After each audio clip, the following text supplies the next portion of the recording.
And if you can close your eyes, and if you can imagine, if you can remember your favorite teacher, your favorite coach, your favorite guide, they taught you something. I want you to remember them. I want you to see their face, to hear their voice, to feel the way you felt when they believed in you.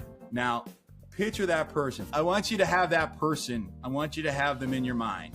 And I want you to imagine, picture them walking into the room today, giving you advice. Would you follow it? And hello, my friends, and welcome on board. My name is Derrick Fennell, and I'm your host on the NextGen Podcast. And you're right on time for takeoff, so take your seats, fasten your seatbelts, and sit back and enjoy the flight on the NextGen Podcast. Welcome on board. Ladies and gentlemen, welcome back to the NextGen Podcast One, where wisdom meets technology, and we explore the minds, methods, and missions of today's most forward-thinking leaders. I'm your co-host, Derrick Fennell, and today's guest is someone who has redefined what it truly means to sell, influence, and lead in modern business. Dan Rochon is a keynote speaker, sales psychologist expert, and the author of Teach to Sell, Why Top Performers Never Sell and What They Do Instead, published by Simon & Schuster. Dan is also a master neurolinguist, programming, and has helped thousands of business owners and real estate professionals unlock consistent, predictable income through his powerful promise, no broke months. Rather than teach people how to chase, convince, or close, Dan shows leaders how top performers succeed by leading with clarity, influence, and alignment.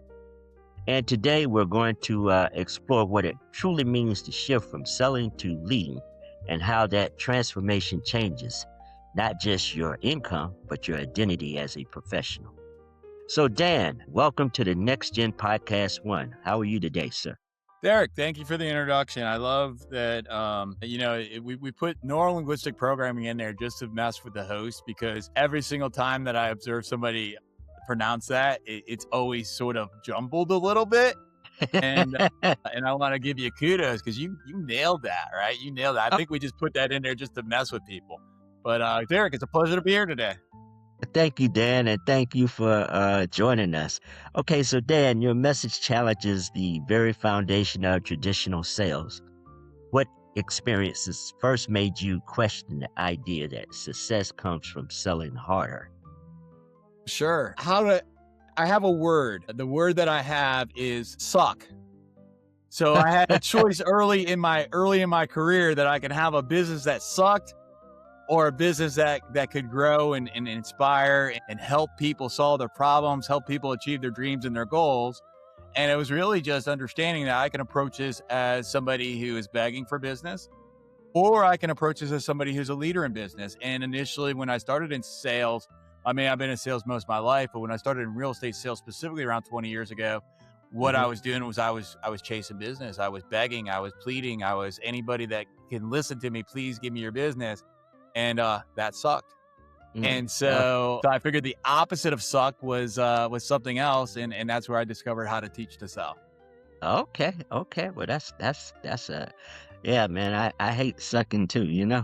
Well, not just sucking because it hurts your ego, but sucking because it hurts your wallet. It does, man. I tell you that's so, before you teach to sell became a movement, what was broken in the way sales was being taught that you knew had to change? Yeah, there's that number one common sales mistake that we all have. All right. And so we really need to start there, because it's something that's broken within us as human beings. So this transcends even sales professionals, entrepreneurs, business owners. And it's really the biggest obstacle to influence. The influence gap comes from the thought of some sort of version of not good enough. Mm-hmm. Whether that's a self-doubt or an unclear sales process, or you're multitasking, or you're procrastinating, you have that all or nothing thinking, you have to start there first and understand that that's going to be the thing that may inhibit your growth. Okay. And then, in the book, Teach to Sell, I go through specific technology to be able to transcend past that limiting belief and those ceilings of achievement. to be able to break Okay. through that ceiling of achievement. So then go back to your question is like, well, what's the difference between, or how did I discover that it's better to be able to lead and guide than to beg and plead, right? And it's because when you're able to connect with somebody else in their world, right? And there's a thing called the CPI communication model that I teach in the book as well, which is to first be in rapport. So the 3 steps I'll tell you real quick, Derrick, is be in rapport, ask in-depth questions, actively listen. So what does that mean? So to be in rapport with somebody means that you're connected energetically. There was a French philosopher and priest from the early 1900s called Pierre Teilhard de Chardin who taught us that we are spiritual beings manifested in this human condition. Well, if that's true, and I believe it's true, then when you and I are able to connect energetically, now I'm set up to be able to guide you ethically. I can guide you ethically by using the Socratic method, right? So Socrates taught us this by asking questions to be able to help you discover what your best path is. So I'm going to connect with you energetically through rapport, and then I'm going to use Socrates to be able to ask you questions that are going to drive deep knowledge and deep understanding from your perspective to uncover what's underneath that noise. And then the third part is I'm going to actively listen, where I'm going to listen to the energy. I'm going to listen to the feedback. Those are the 3 mechanical things that somebody has to understand to be able to say, how do you teach to sell versus just, hustling and working harder? But what I've discovered is that when you're able to follow your passion and your pursuits, it will far exceed hard work. Hard work is great, but hard work only works when you're working hard. It doesn't sustain. Well, I so agree with you. And it's, and my philosophy is if you're doing what you love, it's really not work. You're just doing what you enjoy doing. Yeah. So I agree with you. And I agree with that as well. Yeah. So now, what does no broke months really represent to you beyond just consistent income? Yeah, I think it's a part of my identity, and the identity to me scares me because identity plays in the ego lane. And again, it goes back into, am I doing things to fulfill my ego, or am I doing things to be able to fulfill my passion? Wow, that's deep. Yeah, and when I look at all the things that I've done in my career, and I've done some pretty cool things, right? Some things that I've taken some shots. And when I look back on my career, at least in real estate sales, and now I'm coaching sales professionals, entrepreneurs, and I'm guiding them on how they can have consistent, predictable incomes, because broke months suck. We already talked about that. Yeah. But when I am guiding somebody through that, what I've discovered is that teaching rather than begging is going to allow for us as professionals to be able to set something up so it's consistent, meaning that no broke months to me is the biggest achievement that I have attained in professionally. Of all the cool things that I mentioned to you, that I've done a lot of really, really great things, and whatever, who cares? That's all a subjective experience, right? But of the things that I'm proudest of is from 2008. We're filming this in 2026. There hasn't been a single month that I've had to go broke. What does that mean to me? It means that what you're doing to work. Well, maybe, yes, but it means that I have faith in my future. I have faith in my today. I don't need to worry about waking up tomorrow and going broke. I just need to wake up tomorrow and just do what I'm supposed to do. Okay. And I go through the book what those 5 things of what you're supposed to do are. And when I follow that, pathway, then I know I'll have success. Okay. Wow. That's pretty powerful stuff there, man. So now your book is titled Teach to Sell, not Learn to Sell. Why is teaching such a critical distinction in influence and leadership? 2 parts. I want you to imagine, first of all, I want you to consider, and if you're listening to this right now, if you're able to think and be with me in the moment right now, this is for your audience. And if you could close your eyes, and if you can imagine, if you can remember your favorite teacher, your favorite coach, your favorite guide, they taught you something. I want you to remember them. I want you to see their face, to hear their voice, to feel the way you felt when they believed in you. Now, picture that person. For Derrick and I, it's been a few days since we've been in elementary school and in high school, right? Okay, you made me open my eyes, man. I was there with you. I was trying to go with you, you know. All right. But go So ahead. I want you to have that person. I want you to have them in your mind. And I want you to picture them walking into the room today, giving you advice. Mm-hmm. Would you follow it? I would. Because they earned your trust. Mm-hmm. They earned your trust because they cared for you. They cared for you because they taught you something bigger than algebra or history. Mm-hmm. They taught you to be able to believe in yourself, to be able to think in a way that allows for you to get what you want. Mm-hmm. So, two things. Why teach to sell rather than learn to sell? Because it fills the influence gap. The second piece of it is to be able to teach, or you have to first learn. Mm-hmm. So teaching is the highest pinnacle of learning.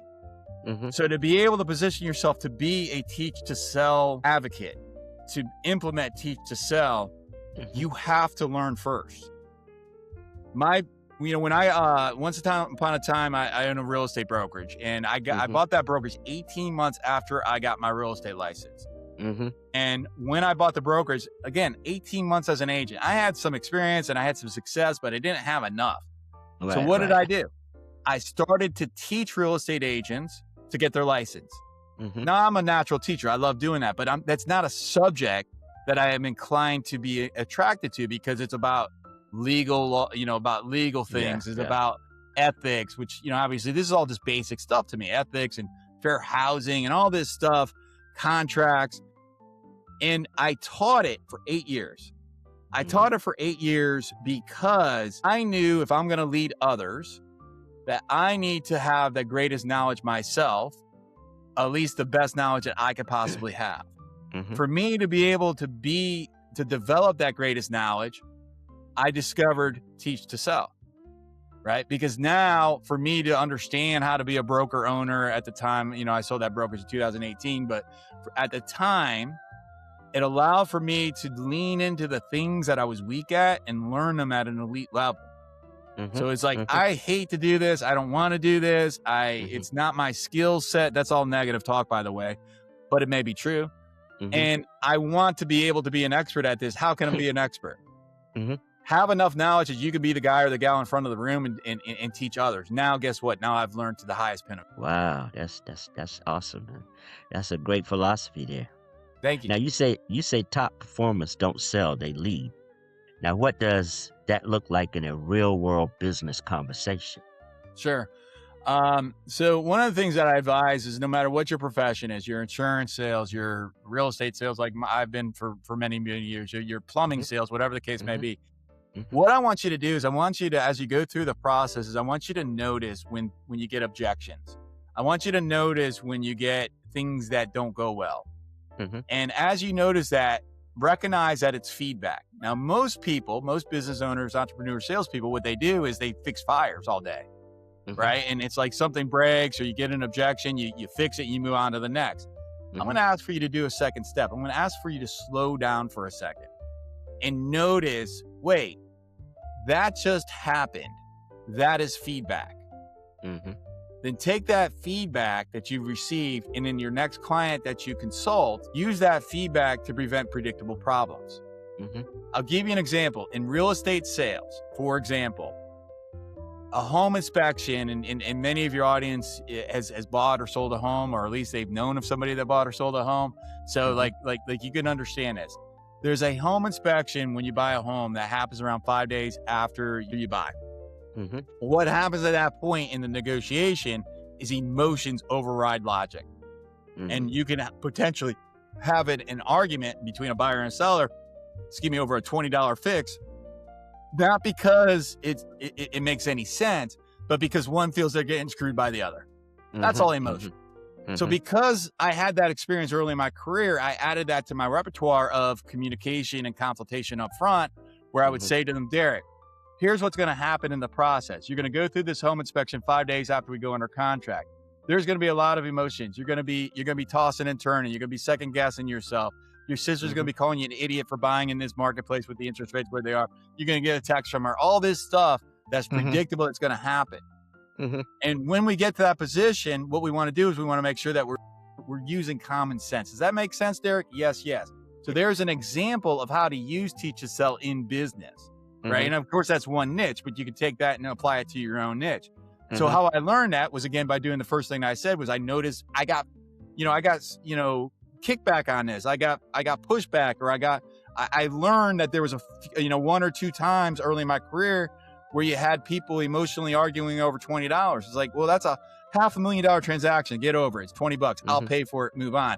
But instead of doing that, how about if I consult them and guide them and lead them so that they can make better decisions?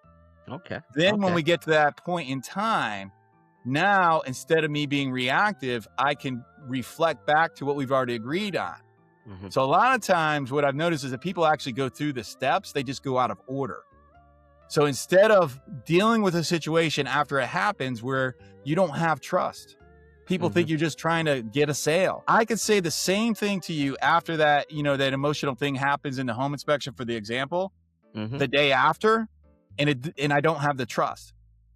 Or I say the same thing 5 days before it happens, and now guess what?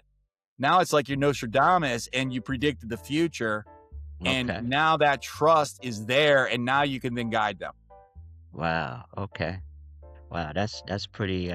You're right. A lot of people do put it or get it out of order. So I agree with you. Yeah. So what's the biggest myth about selling that's holding people back right now? The biggest myth, and I see this often, is that it's about you, the service provider or the salesperson. And I don't know if that's a myth or just a false belief. I guess that's sort of the same. But when you could position yourself to understand that I'm going to do my job on a daily basis. I mentioned that there's 5 I outline in the book, but the most critical of those 5 is to lead generate every single day, right? 1 to 3 hours a day, 5 days a week. I'm going to go and I'm going to seek business opportunities. Now, when I do that, I do so because I owe that to my clients. Why do I owe that to my clients? Because if I'm worried about how I'm going to pay my bills, I can't serve them well. So I have to have a pipeline of clients in my business so that the current clients that I have, that I can pour into them. Many sales professionals believe or they may not even, I don't know if it's a belief or it's just not an awareness of, this ain't got nothing to do with me. It has to do with the other person. And when I can step into the other person's world, I can identify what is their internal fear. What is their external fear? I'll tell you more about that in a second. What is their internal desire? What is their external desire? And now once I identify that, I start with their internal, external pain. I demonstrate to them how I'm the solution to get from their internal, external pain to the internal, external desire. So an internal, external pain would be something like, I want to buy something. I want to buy a car. You're a car salesperson. I want to buy a car from you, but I don't have the money. That's an external pain. I don't have the money, but now I'm going to assign meaning to that I, as a 52-year-old man, should probably have enough money to buy a car. So maybe I haven't succeeded in life. And now there's all this kind of not worthy, that number one sales mistake that I started with that goes through my mind. All right. Same situation, but it shows up differently. One internal, one external. Then the internal, external desire that me as a car buyer may want is that I can buy a car. I can afford it. That's the external. And now I'm able to make choices that I desire, which makes me feel good about myself. That's the internal desire. So now you as a car salesperson in this example, now your only job is to figure out, how can I demonstrate to this person where they can move away from that pain and move towards the pleasure, and that they see me as the service provider to guide them through that. That goes back to teach to sell. You're the educator, you're the guider, you're the one, just like that teacher that we imagined before, that 40 years later is still going to have the trust because you cared enough to actually guide them through the process. And now guess what? When you approach business that way, you never have to worry about where the next sale's coming from, because it's always going to be abundant and it's always going to be, your pipeline's going to be full. Wow, you are so on point. Thank you for sharing this knowledge here. You're welcome. Now, I got to ask this question right here, just because it's one of your favorite things. So you're a master of neuro-linguistic programming. 10 plus, How man. does 10 plus. Pronunciation, you got it. the way people communicate and influence ethically? No, great question, Derrick. First of all, what is NLP? NLP was developed in the 1970s by Dr. Bandler and Dr. Grander. Mhm. And they were psychologists who came up with this in Virginia Claire. I may have messed her name up, but she was like a girlfriend of one of those guys. And so in the 1970s, they developed this technology, and it turned into what's called NLP, linguistic programming. Tony Robbins in the 1980s popularized it. Mhm, Okay, so I think without Tony Robbins, then maybe it would have died and went away, or maybe it wouldn't have. Who knows, right? But mhm, sometimes people refer to Tony Robbins as one of the early founders, but he was really more of the early adopter mhm, and really influenced it. So what is NLP? It's the study of subjective experience, mhm, and it's the study of excellence. mhm, Subjective experience is we have experiences in the world, and we observe them through our 5 senses. And mhm, then from that point, then we start filtering it. And so to notice that we're able to notice 40 to 50 bits of data every second, mhm. but there are 11.2 million options of data we could be aware of, Mm. which is again why whatever you're seeking evidence of, it exists. Because Mhm. you can a small, minute speck in the sand, speck of sand on the beach is what you have access to. Then you generalize it, you delete it, and you distort it. Right? I don't have time to really go into what that is, but it's basically you sort of make it and you mesh it into something else that it's not. Okay, and if you want to know more about that, get the book Teach to Sell. Then when that was an embedded sort of command there. Sorry. Don't laugh at my pitches, Derrick. Gosh darn it. I was supposed to be, like just sort of teach to sell. All right. Yeah. So then what we do is we filter it, and then we filter it a second time, based off of deletions, distortions, and generalizations. Then we filter a second time. The second time is based off of our culture, our beliefs, our experiences, our upbringings, our, the way that we our ancestors, our education, and now we assign meaning to something. Your question was, how does NLP help you to assign meaning? The reason why I chuckled on that, because one of the presuppositions in NLP is that communication is the response that you get. Mm-hmm. Okay. What do I mean by that? I mean that when you accept the responsibility that when I communicate to Derrick communicates something back to me. If what Derrick communicates back to me is not what I intended, guess what? My fault, not Derrick's. So now when I approach communication at that level, I'm taking ultimate responsibility of my results. That doesn't mean that Derrick doesn't have a responsibility to be a better listener, or to be in better rapport, or to be able to connect. Like we both have an equal responsibility for that, but I can only be in control of one of us. And that's not you, that's me. And so when I know I can only be in control of one of us, and when I'm getting communication that I don't like, think about that if you had an argument with a spouse or a partner, whatever the case may be. When you take on the responsibility, it's like, wow, I could be a better person to accept responsibility for this. And that's just one of several presuppositions that's taught in NLP. Yeah, I agree. Oh, wow. Yeah, I'm very familiar with NLP. That's how I know how to pronunciate the word. Okay, many professionals struggle with income volatility. What's the real root cause behind great months followed by dry months? I was in the gym not too long ago. My personal trainer asked me a similar question. He says, Dan, you have a lot of success. And now that success, my perspective of success is a BS word, right? It's a perception. Nobody's successful, and we're all successul, right? So, but I understand what he meant by that. He perceives I have business success. That's fine. I respect that. And he says, what's your key to success? And I'm literally on the bench press, lowering the bar to my chest, put it back up, put it on top of the, racket. And I look at him with a deadpan face. I say, you want the truth? He's like, yeah. I was like, I go to work every day. Okay. It's that and he's simple, like, huh? you go to work every day? I'm like, yeah, I go to work every day. My competitors don't. I'm self-employed. I'm my own boss. But guess what? I know what work means.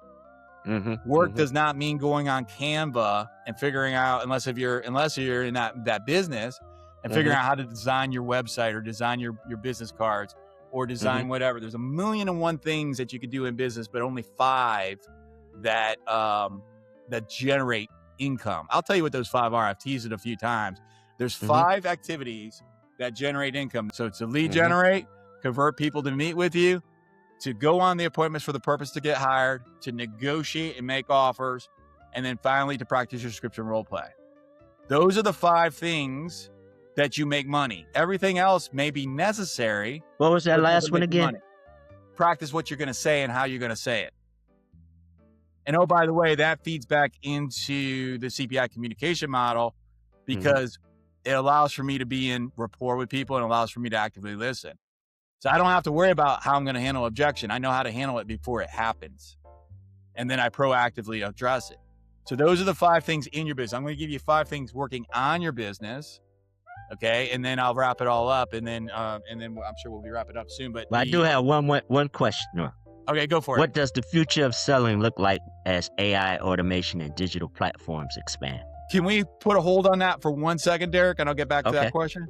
Okay, go ahead. All right. So the 5 things that build a business are so I talked about working in the business and working on the business. The 5 things working on the business are to be able to recruit talented people to you, select the right people to be in business with, train the right people so they can reach their goals, lead the right people so they know how to think so they can reach their goals, and then motivate those people so they can reach their goals. So I gave you 5 in the business, 5 outside working on the business. And then the 11th critical factor that's important is to be able to manage your money. So I just gave you 11 things to be able to say, these are the critical levers. So going back to, before I get to the AI question, that is when you focus on those levers, everything else happens. It's like there's a book called The One Thing written by Gary Keller and Jay Papasan that asks the defining question, which is, what's the one thing such that by doing it, everything else becomes either easier or unnecessary? Meaning that what's the first thing that makes a critical impact to everything that follows? Wow, you're giving some really powerful stuff today here, Dan. So final question. If you could give one piece of guidance to someone who wants both income and alignment in their work, what would it be? So I do an exercise in my coaching community, the CPI community that you can find at nobrokemonths.com. And in that community, I do an exercise. In fact, I did this with them yesterday where I say, if you ask your mama, your boyfriend, your girlfriend, your son, your daughter, your cousin, your best friend, your ChatGPT, you ask whoever you want, what makes Derrick special? What does Derrick love to do? And identify, not necessarily in business, but all your superhuman strengths. We all have them. God gave them to you. And so if you identify those super strengths first, then say, well, what are all the ways I could approach business with an open mind? Like without the answer is, I don't know how to do that, or I can't do that. Those aren't acceptable. I don't care if you know how to do it or if you can do it, just write it down. So now you got 2 pieces of paper. First piece of paper says all your superpower, your strengths. The second piece of paper says, here's all the ways I could do something. Then you align the 2 to say, what of my superpowers allows for me to be able to use which of these tactics to be able to generate business? That's what you do. Do that 5 days a week and you'll be in your passion zone. Now understand the difference between passion and ego. Ego is about attaining a result so that it's about you. I'll give you an example. My passion is to be able to help 1 million salespeople to know that they have a pathway to follow 4 pillars: belief, lead generation, organization building, and leadership. And that there's access for them to follow those 4 pillars such that they have consistent, predictable income. It is predictable. It is a recipe. All you have to do is learn the recipe and implement it. Be in your superpower. Do what you love and enjoy doing. Now you'll never work another day in your life. And you mentioned something like that earlier today, Derrick, in our conversation about I don't ever feel like I'm working, and neither do I. Yeah, because you're loving what you do. So, well, Dan, I just want to say thank you for sharing not just your strategies, but a philosophy that restores integrity, clarity, and leadership to the world of selling. And to our listeners, if today's conversation changed how you're thinking about income, influence, or leadership, I strongly encourage you to get your copy of Teach to Sell, Why Top Performers Never Sell, and What They Do Instead. It's available at teachtosellbook.com. And if you're serious about creating consistent, predictable income, explore Dan's work at nobrokemonths.com. This is Derrick, and you've been listening to NextGen Podcast One, where wisdom meets technology and leadership meets clarity. And until the next time, lead first, sell never, and build income that reflects who you truly are. Thank you, Dan, for joining us today, and thank our guests for joining us. Until the next time, folks, have a great day.